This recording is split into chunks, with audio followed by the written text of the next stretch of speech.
শুভ সকাল আমার প্রিয় পরিবার, তোমরা সকলে কেমন আছো? আশা করছি যে যেখান থেকে আমার ব্লগটা দেখছো সকলে ভালো আছো। তোমাদের আশীর্বাদ ও ভালোবাসার সাথে নিয়ে আজকের ব্লগটা শুরু করলাম। আজকে হলো বৃহস্পতিবার আর এখন বাজে ঘড়ির কাঁটায় ঠিক সকাল 8টা মতো। ঘুমের থেকে উঠেই কিন্তু তড়িঘড়ি করে সংসারের সমস্ত কাজ সেরে নিয়েছি। আর আজকে বৃহস্পতিবার যেহেতু, সেই কারণে কিন্তু আজকে না কাজের খুব তোড়জোড়। কাজ বলতে পুজোর কাজে। আজকে বৃহস্পতিবারে আমরা গ্রামের গৃহবধূরা বা গৃহিণীরা জানি যে বৃহস্পতিবারে পুজো দিতে কতটা সময় লাগে। হয়তো পুজো দিতে যতটা না সময় লাগে, জোগাড়জান্তি করতেও ভীষণ সময় লাগে। ওই দিক দিয়ে দুব্বা ঘাস তুলে নিলাম, আর আমাদের এই ছোট্ট সাদা ফুল গাছটায় একটি মাত্র দেখেছো সাদা ফুল হয়েছে। তাই ভাবলাম ফুলটা যখন হয়েছে ঠাকুরের পুজোয় না দিলে হয়। আর এদিক দিয়ে কিন্তু সমস্ত কিছু গুছিয়ে গাছি নিয়েছি সকাল সকাল স্নান সেরে নিয়ে। তো এদিকে আমার শাশুড়ি মা বললেন যে একটা আম কেটে দাও ঠাকুরকে, তাই বটিটাই করে আমটা কেটে নিচ্ছিলাম। আর জানো তো বৃহস্পতিবারে না কিছু ফল দিয়ে ঠাকুরকে পুজো দিতে ভীষণ ভালো লাগে। আর বৃহস্পতিবার মানে আমাদের গ্রামের গৃহবধূর কাছে কিন্তু একটা আলাদা ইমোশনাল। অবশ্য আমরা এখন সময়ের বা সন্তান সংসারে কাজের জন্য পারি না সেরকমভাবে কাজকর্ম করে উঠতে, যেহেতু আমাদের মাটির ঘর বাড়ি, মানে ঠাকুরটা অন্তত মাটির ঘরেই আছে, সেহেতু মাটির ঘরটা ল্যাপা পোছা কিছুই করা হয় না। কিন্তু জানো ভেবে রেখেছি যে যদি মাটির ঘর পুরোনো বড় হওয়া অবধিও থেকে যায় তখন কিন্তু একেবারে নিষ্ঠাভাবে ল্যাপা পোছা করে দেব। আর এদিক দিয়ে আমি কিন্তু ঠাকুরের সমস্ত বাসনগুলো ওই দিক দিয়ে মেজে নিয়ে এসেছি। আর জানো তো বৃহস্পতিবারে কিন্তু পুজো দেওয়ার পর ঠাকুর ঘরটা দেখতে একটাই আলাদাই অন্যরূপ লাগে। আমরা যেহেতু মা লক্ষ্মী ঘরে, তেমনি আমাদের ঘরেও কিন্তু একটি করে মা লক্ষ্মী আছেন। আর আমার মা লক্ষ্মীটাকে আমার হাত ধরেই আসা। যেন আমার শ্বশুরবাড়িতে আগে সেরকমভাবে মা লক্ষ্মী ছিলেন না, মানে ছিল শুধু পিকচার, ওই যে পাশে পিকচারটা দেখছো সেইটুকুই ছিল। তারপর আমিই বলে বলে আনিয়েছি আমার শ্বশুর বাড়িতে যে মা লক্ষ্মী আনো, আমি পুজো দেবো। অবশ্য আমার শাশুড়ি মায়ের শরীর খারাপ, উনি পারতেন না পুজো টুজো দিতে। একটা প্রতিমা আনলে তার বহু কাজ থেকে যায়, সেই কারণে কিন্তু আমি আনা করিয়ে নিজের হাতে সমস্ত দায়িত্ব তুলে নিয়ে মা লক্ষ্মী পুজো দেওয়ার চেষ্টা করি। আর এদিক দিয়ে ঠাকুরের সিংহাসনটা প্রত্যেক দিন এরকম করে পরিষ্কার করে দিই। যেহেতু আমাদের মাটির ঘর, সেহেতু প্রত্যেক দিন ভীষণ নোংরা পড়ে জানো, তাই এরকম করে পরিষ্কার করলে সুন্দরও লাগে। এই দেখো এক ঝুড়ি ফুল নিয়ে এসছেন আমার শ্বশুর মশাই, তার সাথে বেলপাতা নিয়ে এসছিলেন। খালি আমি দুব্বা ঘাস আর তুলসী পাতা আর তোমার একটা দুটো ফুল তুলে পুজোটা ছেড়ে নিলাম। ওই দিক দিয়ে পুজো আমার কমপ্লিট। আর এই দিক দিয়ে চলে এসেছি এই যে বিছানাটা গুছাতে। আর জানো তো সকাল সকাল বেশ আবহাওয়াটা ভালো ছিল, কিন্তু একটু বেলা হতে না হতে এত খারাপ আবহাওয়া হলো কি বলবো তোমাদেরকে। আর আমার তো তোমরা জানোই কালকে থেকে ভীষণ শরীর খারাপ, এতটাই শরীর খারাপ যে উঠতে পারছি না। তবুও কিছু করার নাই, উঠে কিন্তু সংসারের কাজ করতেই হবে। যেহেতু আমরা গৃহিণী, আমরা যদি কাজ না করি কাজটা কিন্তু সেখানেই পড়ে থাকবে। তাই জানো যত শরীর খারাপই হোক না কেন উঠলাম, উঠে গায়ের জোর দিয়ে রাতের বেলা অবশ্যই একটা প্যারাসিটামল খেয়েছিলাম, তাই সকালে একটু উঠে দাঁড়াতে পারলাম। উঠে দাঁড়াতে পেরেছি বলে চুপচাপ বসে নেই। জানো যত কষ্টই হোক, অনেকটা সময় লাগছে ঠিকই, কিন্তু সংসারের সমস্ত কাজগুলো সুন্দর করে পরিপাটি করে সারারই চেষ্টা করছি। আর ডোডো এদিক দিয়ে ওর ঠাম্মা একটু খাই দিল তোমার সেরেল্যাক্স, তো ও এখন খেয়ে নিয়েছে। যেহেতু আমার কিন্তু এখন আর কোনো টেনশান নাই, যেহেতু ওর খাওয়া হয়ে গেলে আমার সত্যি অনেকটা বড় একটা টেনশান দূর হয়ে যায়। নাহলে সকালে কাজ করতে করতে যেন মাথার মধ্যে একটা টেনশন রয়েই যায়। যাই হোক, এদিককার কাজকর্ম গুছিয়ে নিলাম, তারপরে চলে গেছি এইদিকে মাজা ধোয়া করতে। তো এই যে হাঁড়িটা, কালি হাঁড়ি, এটা কিন্তু ভালো করে মাজছি। আর জানো আমি কাজ করছি আর পাগুলো এত যন্ত্রণা করছে কি বলবো, কিন্তু আমরা গ্রামের গৃহবধূ বলেই কিন্তু আমাদের সংসারে এত কাজ থাকে বাড়তি।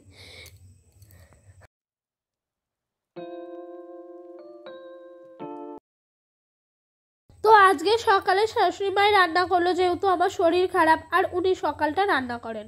তো আজকে উনি বললো যে সকালে রান্না কি হবে, আলু সিদ্ধ নাকি আলু দিয়ে তোমার কাঁঠাল বীজ দিয়ে চচ্চড়ি। তো আমি বললাম যা ইচ্ছা করেন, আমার না ভীষণ শরীর খারাপ লাগছে আর ভালোও লাগছে না যে আমি কিছু বলবো, এরকম পজিশনেই নেই। তো উনি বললো ঠিক আছে কালকের মতো তোমার আলু দিয়ে কাঁঠাল বীজ দিয়ে একটু চচ্চড়ি মতো করি। তাই করেছিলেন সকালবেলা, ওই খাওয়া দাওয়া হলো, দিয়ে বাসন কুসন মাজা ধোয়া করছি।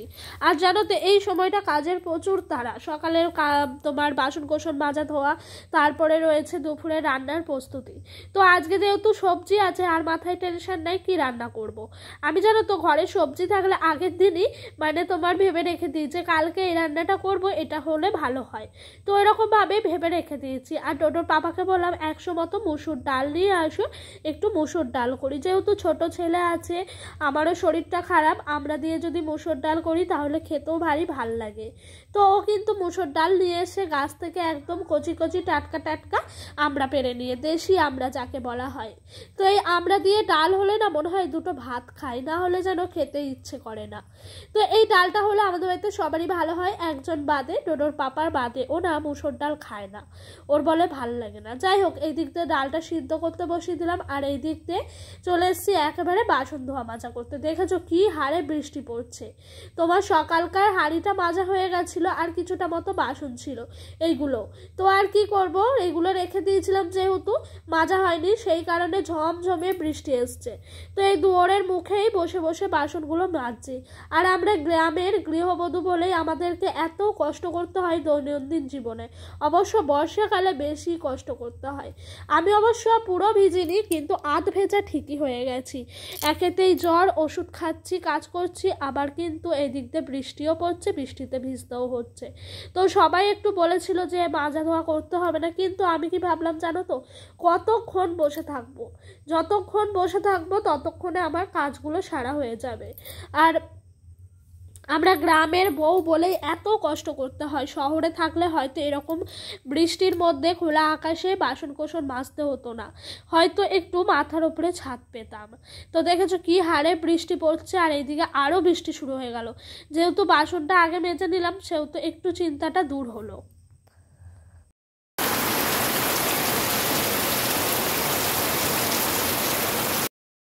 আর জানো তো আমাদের বারান্দার ডোয়াগুলো সেদিন লেপেছিলাম, ভেবেছিলাম আরেকদিন লেপবো, মানে পরের দিনই।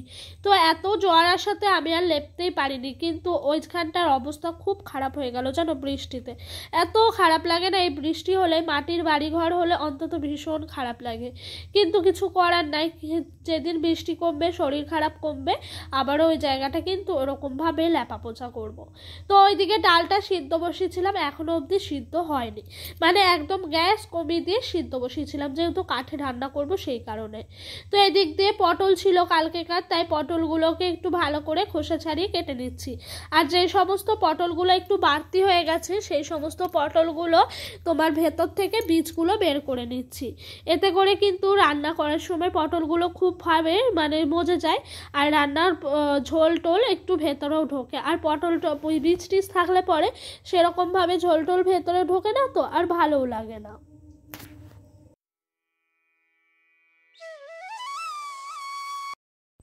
তো এই দিক দিয়ে কিছুটা মতো পোস্ত ছিল, এই যে এইটুকু মতোই পোস্ত ছিল। তো পোস্তটা অনেক দিন হলো, তাই ভাবলাম পোস্তটা দিয়ে আজকে একটা কিছু করাই যাক। যেহেতু সবজি বলতে পটল আলুর তরকারি আর ডাল হচ্ছে, সেহেতু আরেকটা কিছু না করলে হয় না।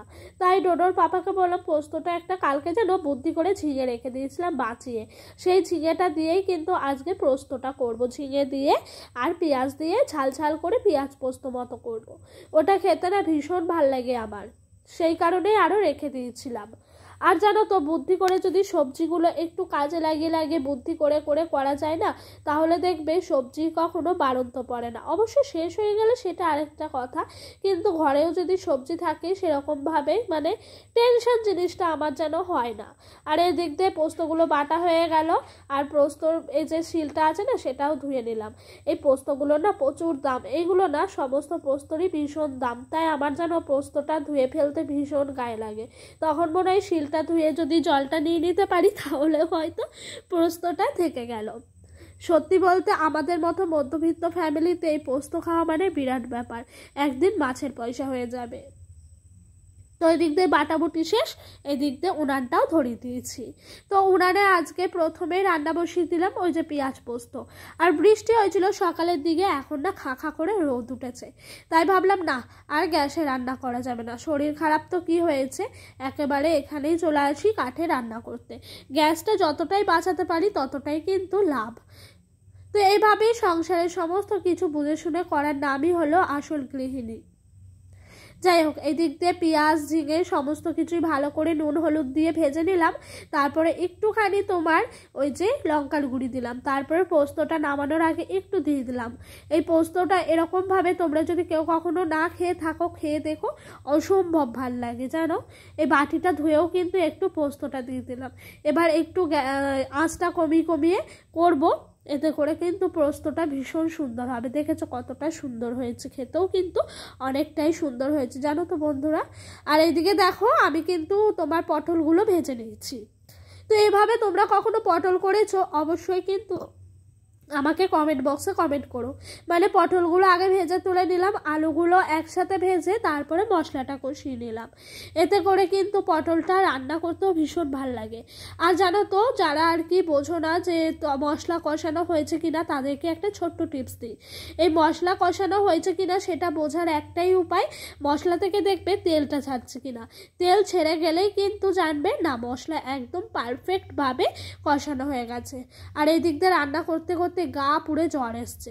ডোডোর পাপা ওষুধটা ঘর থেকে এনে দিল, দিয়ে বললো খেয়ে নাও, অন্তত শরীরটা কমবে আর একটু রিল্যাক্স পাবে।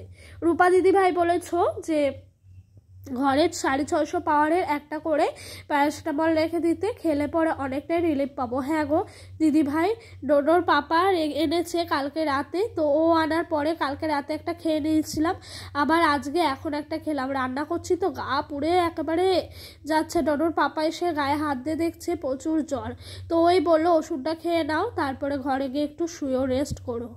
তো আর কি করব, ওষুধটা খেয়ে পরেই কিন্তু আবারও ডোডোকে স্নান করিয়ে কাজে লেগে গেছি। উনানের মুখটা কালকে যে ভেঙে গেছিলো, মাটি সেরকম ভিজতে ছিল না বলে এদিক দিয়ে মাটিটা তোমার আবারও নিয়ে এসছি ভিজিয়ে দেব বলে। আর না, গরম উনান বলে মাটিগুলো লাগছে না ঠিক মতো, তাই কি করলাম বুদ্ধি করে ওপর দিয়ে ঘুরিয়ে করছি। আর এরকম করে 3-4 দিন মতো করব। এরকম করে করতে করতে কিন্তু উনানটা ঠিক হয়ে যাবে। আর সত্যি বলতে ভাঙা জিনিস গড়তে না আমার ভীষণ ভাল লাগে জানো। এই উনানটা যে ভেঙে গেছে, গড়ার সময় এত ভাল লাগছে কি বলবো তোমাদেরকে। আর জানো আমি প্রত্যেক দিন রান্নার শেষে না একবার করে স্নান করি, হয়তো তার জন্য এতটা শরীর খারাপ হয়েছে। আর আমার জানো ছোট থেকে একটু ঠান্ডার ধাত, তাই মনে হয় একটুতে এত ঠান্ডা লেগে যায়, জ্বর হয়, শরীর খারাপ হয়। তো এই দিক দিয়ে কী করবো, ভাল লাগে না। কালি উনান, তারপরে কালির কড়াই মাজা, তাই একটু হাতে পায়ে সাবান ছোবড়া করে ভালো করে ডলে নিলাম। আর জানো তো বন্ধুরা, আমি এখন ভয়েস ওভারটা দিচ্ছি রাতের বেলা, এই বাজে এখন 9:30 মতো। তো ভয়েস ওভার দিচ্ছি পুরো কাঁথার মধ্যে ঢুকে। জানো যত কষ্টই হোক তোমাদের সঙ্গে প্রত্যেক দিন ভিডিও আনার আমি চেষ্টা করি জানো। হয়তো ভীষণ শরীর খারাপ না হলে আমি হয়তো ভিডিও দেওয়া দিই না, কিন্তু শরীর খারাপ হলেও মানে যতটুকু আমি পারি আমার সবটা দিয়ে তোমাদের সঙ্গে ভিডিও আনি। হয়তো ভিডিওটা দেখতে তোমরা হয়তো ছোট ভাবো, একটুখানি সময়ের মধ্যে শেষ হয়ে যায়, কিন্তু একটা ভিডিওর পেছনে অনেক কিছু রয়েছে। তাই তোমাদের কাছে বলবো, রিকোয়েস্ট করে হাত জোর করে তোমরা ভিডিওটা প্লিজ স্কিপ করো না, পুরো ভিডিওটা দেখে যেও। আর ভিডিওটা তোমাদের ভালো লাগলে অবশ্যই লাইক কমেন্ট করো। আর গল্প করতে করতে এদিক দিয়ে আমার হাত পা ধুয়ে মুখ মুছে নিলাম, মানে ফেস ওয়াশটা দিয়ে। তো ডোডোর গামছাটা নিয়ে একটু মুখটা ভালো করে মুছে নিলাম। ও যেহেতু স্নান করেছে, কাঁচা হয়নি, গামছাটা রাখাই ছিল, সেই কারণে কিন্তু আরও ভালো করে ঘষে নিলাম। যাই হোক, রান্না বান্না শেষে একটুখানি শুয়েছিলাম, গা গড়ালাম, তারপরে উঠে ভাত খেতে এসেছি। আমার থালায় আমার ভাত নিয়েছি, ওর পাপার থালায় ওর পাপার ভাত দিয়েছি, আর ডোডোকে এরই মাঝে কিন্তু খাইয়ে নিয়েছি। আজকের মতো ব্লগটা এই পর্যন্তই রইল। ভালো লাগলে অবশ্যই আবারও বলছি লাইক কমেন্ট করো। আর যদি ভিডিওটা আরও ভালো লাগে থাকে চ্যানেলটি সাবস্ক্রাইব করে আমার এই ছোট্ট পরিবারটার পাশে থেকো। সবাইকে অসংখ্য ধন্যবাদ।